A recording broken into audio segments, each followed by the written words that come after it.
I want to acknowledge that the mayor and I are really truly in sync.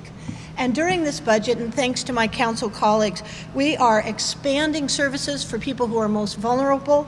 We're extending treatment on demand, and many of you counseled me on that we need to have more places for people to go to have buprenorphine or methadone, something that is immediately available for them.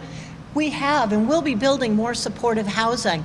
And we're going to be reforming our criminal justice system, working with not just the city council, obviously, but with the mayor, with our Muni court judges, with across the street from the city hall, with our King County prosecuting attorney and the judges over there. We are really looking and evaluating what and how can we change our system so that more people are getting what they need and the treatment and services that they need, rather than putting people in jail and just going through that spin cycle of a few days and out and a few more days and out. And we also, in this budget, increased wages for our human services providers. Granted, it was a small beginning of 2%, but that made a difference in how people appreciated the fact that we recognize the good work that they're doing. We've also added capital improvement dollars in some place that I call Yesler Crescent, and again, more to that in a moment. So I want to talk about something that was my top priority, and again, many of you advised me on it, and I want to say thanks especially to Kenny Stewart, because you came to me in May and talked about a problem that you and many of your coworkers were having, and that was you were being attacked down here. You were finding that you were having to send more and more people to respond to the same people over and over again. And Chief Scoggins pulled together data for me so we could see the number of people that were being responded to, but what would happen is that they would be taken up to Harborview, then there would be a quick hour or perhaps an overnight, and they were being released without having a warm handoff or the care that they needed on an ongoing basis. And I learned from the two of you and from your buddy John Ehrenfeld that there were things that we could do differently. So what many of you are trained to do is that response to the acute, immediate crisis. But what we are seeing with people on the street is a low acuity. It is a constant. It is behavioral health or mental health or a co-occurring disorder for them where they really need help. And so our integrated health response team project was born. And this was started last spring because there's a recognition that we could do things different and better so that you all who were, once again, trained for that high acuity didn't have to respond to the same people and then just see that spin cycle of taking them to Harborview, having them released with nothing better. So we worked with many of you. We worked with our first responders in other cities as well and talked with them. And our public health leaders about what could we do to streamline service coordination, but also improve outcomes for the patients. I'm trying to find ways so that you who are trained to do things that require that acute emergency need, whether it's in a ladder truck or otherwise, can do the work you're doing without being called over and over again to pick up the same people that might be on the sidewalk. So this was really a goal, a double win I was looking for. And I understand that beginning the first quarter of 2019, working with the mayor's office and your department heads, working with Ben Noble, who said, you gotta give us some time. I said, great, but I wanna challenge you to get this operational by the first quarter. We plan and plan and plan sometimes in this city, but what I wanna do in 2019 is have this is the year of action. This is the year that we take what we know and we make it happen.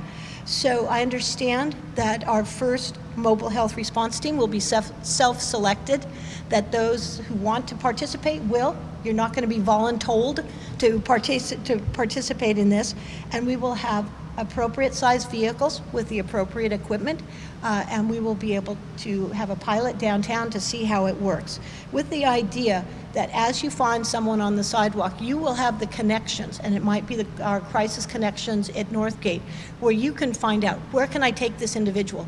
Is it the sobering center? Is it our crisis solution center? Must it be Harborview? Is there something in between? And then the next day, that individual will have that warm handoff and know where that the individual is going to go with the care or case management that they need. So again, I want to say big thanks. Chief Scoggins, Kenny, our mayor, John Ehrenfeld, wherever he is, thank you very much because you were the ones that got us started on this. So something that my staff hears me say at least 12 times a day, is that we have to have regional solutions. The mayor and I think, probably can arm wrestle for who says regional the most a day.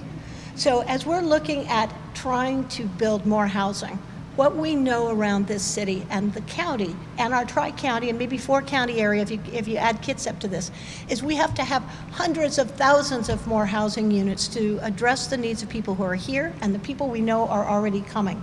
We can debate, is it 200,000, is it 100,000, but we've had 3 studies over the last year that have indicated to us that if we're really going to address the needs of people who are homeless, as well as people who are dealing with modest incomes, we need at least 100,000 more units over the next decade, not across the city of Seattle alone, but across King County and the Tri-County and perhaps four-county area.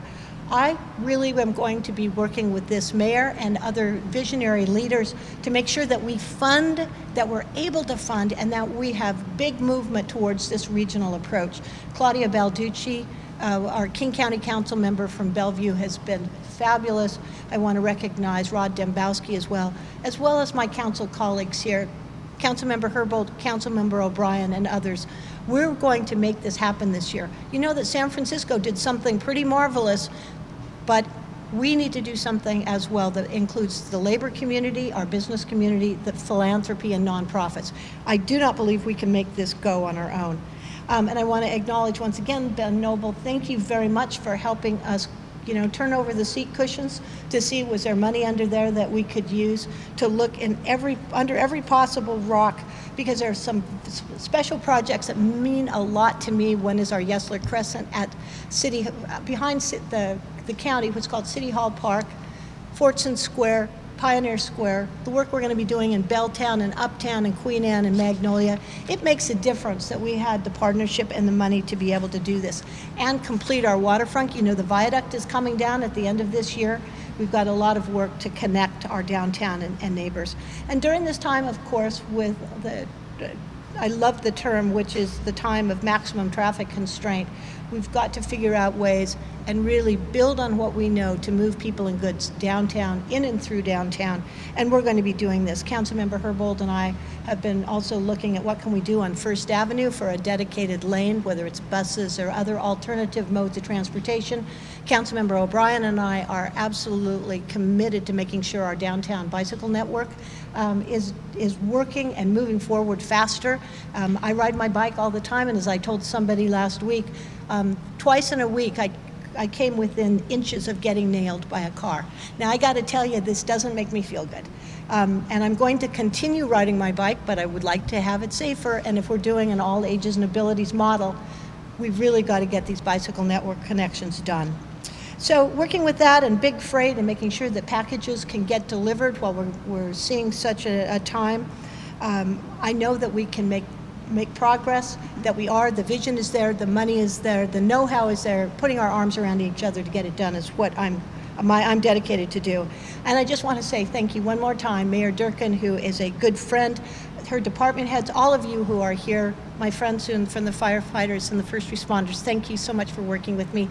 It's a joy and a privilege, and to be spending the next year, 2019, really getting this to happen. So thank you all very much.